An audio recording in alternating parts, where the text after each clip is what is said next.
নমস্কার, কার্মিক অ্যাস্ট্রো চ্যানেলে আপনাদের সবাইকে স্বাগত জানাই। আজকে আমার আলোচনার বিষয় হচ্ছে তুলা রাশি নিয়ে। তুলা রাশি সম্পর্কে বলার আগে আমি আপনাদের সাথে একটা ছোট্ট গল্প শেয়ার করব। দেখুন, বহু প্রাচীন কাল থেকে এই অ্যাস্ট্রো সাবজেক্টটা চলে আসছে। তখনকার দিনে মুনি ঋষিরা, পুরোহিতরা এই অ্যাস্ট্রো সাবজেক্ট নিয়ে চর্চা করতেন। কিন্তু সময়ের পরিবর্তন হয়েছে। সময়ের পরিবর্তনের সাথে সাথে সাধারণ মানুষ এই অ্যাস্ট্রোলজির ব্যাপারটা নিয়ে জানতেনই না। কিন্তু এখনকার দিনে সাধারণ মানুষ, পুরোহিতরা ছাড়াও আরও অনেকেই আছে যারা সাধারণ মানুষ এই অ্যাস্ট্রোলজি সাবজেক্ট নিয়ে চর্চা করছেন এবং সঠিকভাবে শিক্ষা লাভ করেই শিক্ষাটা নিয়ে আলোচনা করছে। কিন্তু এরকম অনেকেই আছে যারা সঠিকভাবে শিক্ষা লাভ না করেই শিক্ষাটার অপব্যবহার করছে। আর এটা করতে গিয়ে কী হচ্ছে বলুন তো, সাধারণ মানুষের মনের মধ্যে অনেক ভ্রান্ত ধারণা তৈরি হচ্ছে। আর এইরকমই একটা ধারণা নিয়ে আপনাদের সাথে আলোচনা করব। যখন আমি নর্মালি কোনো ক্লায়েন্ট দেখি, ক্লায়েন্ট আমাকে জিজ্ঞাসা করে যে তার সন্তানের কী রাশি, আমি নর্মালি বলি যে তার তুলা রাশি। তো সে তখন বলে যে ওই জন্য ওর হাওয়া বাতাস লেগে যায়, হালকা রাশি। তো এরকম একটা ধারণা মানুষের মনের মধ্যে হয়ে গেছে। তারা মনে করে যে তুলা মানে তুলো, হালকা ওজনে, তাই হালকা রাশি, এবং হাওয়া বাতাস লেগে যায়, হালকা রাশি ওই জন্য। কিন্তু এটা সম্পূর্ণ ভুল ধারণা। তুলা মানে হচ্ছে তুলাদণ্ড, তুলাদণ্ড মানে দাড়িপাল্লা। আপনার রাশি সিম্বল হচ্ছে দাড়িপাল্লা। যেহেতু আপনার রাশি সিম্বল দাড়িপাল্লা, তাই আপনার মধ্যে একটু ব্যালেন্সিং নেচার থাকবে। সব কিছুর মধ্যে একটু ব্যালেন্স করে চলতেই পছন্দ করবেন। সব কিছুর মধ্যে একটু নিরপেক্ষ থাকার চিন্তাভাবনা আপনার মধ্যে থাকবে। আপনি একটু জীবনে খেয়াল করে দেখবেন, কোনো ব্যাপারে খুব একটা পক্ষপাতিত্ব করতে পছন্দ করেন না। সবসময় সবার সাথে মিলেমিশে চলতেই পছন্দ করেন। কোনো একটা ব্যাপারে যে পার্টিকুলার এই ব্যাপারটার জন্য পক্ষপাতিত্ব করব, এই জিনিসটা আপনি একদম পছন্দ করেন না। তো এটা আপনার ভালো গুণ, কিন্তু এটার মধ্যেই প্রবলেম আছে। দেখুন, আমাদের কিছু বিশেষ মানুষ থাকে যাদের পক্ষ আমাদের নিতেই হয়। কিছু কিছু সময় সংসারে ভালো থাকার জন্য বা সবার সাথে সম্পর্ক ভালো রাখার জন্য আমাদের পক্ষপাতিত্ব করতেই হয়। কিন্তু আপনার এখানে প্রবলেম হয়, কারণ আপনি পক্ষপাতিত্ব করেন না, তাই আপনার এখানে সমস্যা চলে আসে। আমি একটা ছোট্ট উদাহরণ দিয়ে বলছি, দেখুন। এটা যেটা আমাদের সাধারণ জীবনে হয়েই থাকে, বিশেষ করে পুরুষদের জীবনে কম বেশি সবারই হয়েই থাকে। তো একজন পুরুষের ক্ষেত্রে তার কাছে তার মা যেমন বিশেষ মানুষ, তার কাছে তার ওয়াইফও একজন বিশেষ মানুষ। তো মা ওয়াইফের মধ্যে কোনো রকম যদি অশান্তি হয়, তো অন্যরা কি করে, অন্য রাশির মানুষরা কি করে, হয় মায়ের পক্ষ নেয়, না হলে ওয়াইফের পক্ষ নেয়। কিন্তু আপনি কি করেন, আপনি কারোর পক্ষপাতিত্ব করেন না, না ওয়াইফের পক্ষপাতিত্ব করেন, না মায়ের পক্ষপাতিত্ব করেন। ফলে আপনি দুজনের কাছেই অসন্তুষ্ট হয়ে যান। দুজনেই আপনাকে ভরসা করে উঠতে পারে না, দুজনের কাছে আপনি খারাপ হয়ে যান। ওরা মনে করে ও তো ওরকমই, ও আমার কাছে না ভালো, না ও আমার কাছে ভালো। সব জায়গাতে আপনি কিন্তু কারো কাছে ভালো হয়ে উঠতে পারেন না, না মায়ের কাছে না ওয়াইফের কাছে। এই উদাহরণটা মা ওয়াইফ দিয়ে দিলাম, এটা দুজন বন্ধু হতে পারে, অন্য কেউ হতে পারে। তবে যে কেউ হোক, মেন ব্যাপারটা হচ্ছে আপনি কারো পক্ষপাতিত্ব করেন না। আর এই পক্ষপাতিত্ব না করার জন্য আপনার সংসার জীবনে বা নানা রকম সম্পর্কের দিক থেকে একটা সমস্যা চলেই আসে। তবে এটা খারাপ গুণ আমি বলছি না, কিন্তু একটা সমস্যায় আপনাকে পড়তেই হয়। আর এটা ছাড়াও আপনি কিন্তু ঝগড়া অশান্তি খুব একটা পছন্দ করেন না এবং ঝগড়া অশান্তি থেকে দূরেই থাকেন। কিন্তু আমাদের পরিবারে থাকতে গেলে ঝগড়া অশান্তি লেগেই থাকে, চলতেই থাকে। আর এরকম পরিস্থিতির মধ্যে আপনি যদি পড়ে যান, আপনি প্রথমত চেষ্টা করেন সেখান থেকে সরে গিয়ে অন্য বাইরে কোথাও চলে যেতে, যাতে কিছুক্ষণ পর সেটা থামলে আপনি আবার ঢুকতে পারেন। প্রথমত এটাই চেষ্টা করেন, কিন্তু যদি এটা না পারেন, তখন আপনি কানে হেডফোন দিয়ে সেখান থেকে সরে গিয়ে অন্য রুমে বা অন্য কোথাও চলে যান।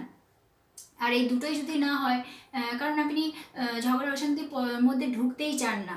আর এটা যদি এই দুটোই না হয়, তখন যদি আপনি ঝগড়ার মধ্যে অলরেডি জড়িয়ে আছেন বা আপনাকে অশান্তির মধ্যে ঢুকতেই হবে, তখন আপনি চিৎকার করে সেই অশান্তি থেকে তখনই বন্ধ করার চেষ্টা করেন। কারণ ওই অশান্তিটাকে যাতে দীর্ঘদিন ধরে জীবনে নিয়ে যেতে না হয়, সেই জন্য আপনি চিৎকার করে বন্ধ করার চেষ্টা করেন সেই সময়।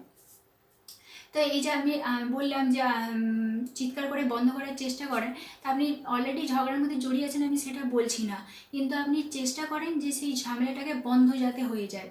এবার আপনারা অনেকেই বলবেন যে তুলারাশির মানুষের তো মিষ্টি স্বভাবের হয়, সবার সাথে মিলেমিশে থাকতেই পছন্দ করে, আর আপনি বলছেন চিৎকার করছে।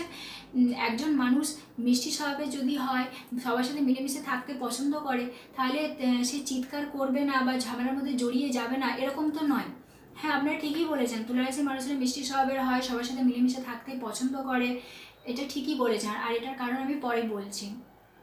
আপনার রাশির লর্ড হচ্ছে ভেনাস।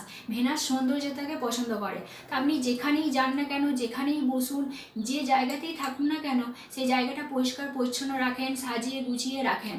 আর সেই জায়গাটা বলে নয়, আপনি নিজেও পরিষ্কার পরিচ্ছন্ন থাকেন, সুন্দর করে সেজে গুজে টিপটপভাবে থাকেন, এবং পরিষ্কার পরিচ্ছন্ন সুন্দর করে সেজে টিপটপ থাকা মানুষজনকেও আপনি পছন্দ করেন।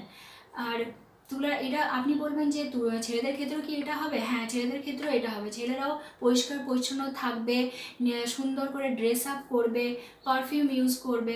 আমি দেখেছি তুলা রাশির মানুষেরা পারফিউম ইউজ করে ভালো ভালো, তাদের পারফিউমের প্রতি একটা আগ্রহ থাকে, এবং আপনার রুচির প্রতি অনেকে প্রশংসা করবে। আপনার রুচিশীলতা মারাত্মক সুন্দর।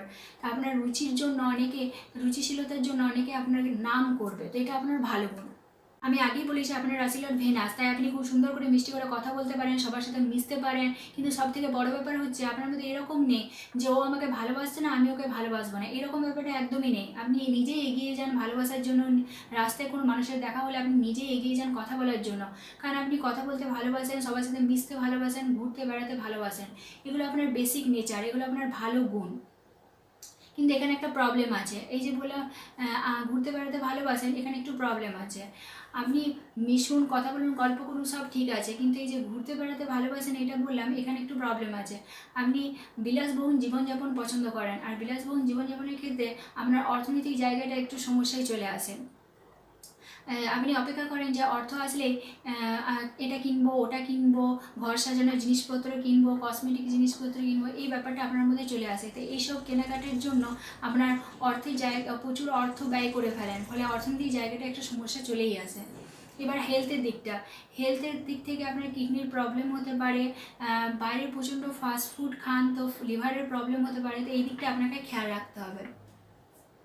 এরপর আছে কর্মজীবনের ক্ষেত্রে ওই যে বললাম, আপনি আনন্দ করতে, ঘুরতে বেড়াতে ভালোবাসেন, আপনি কাজে যান, কাজ করেন, কিন্তু ওই আনন্দ উৎসবের কথা শুনলে থাক, আজ কাজ করবো না, কাজে যাব না, এই ব্যাপারটা আপনার মধ্যে চলে আসে।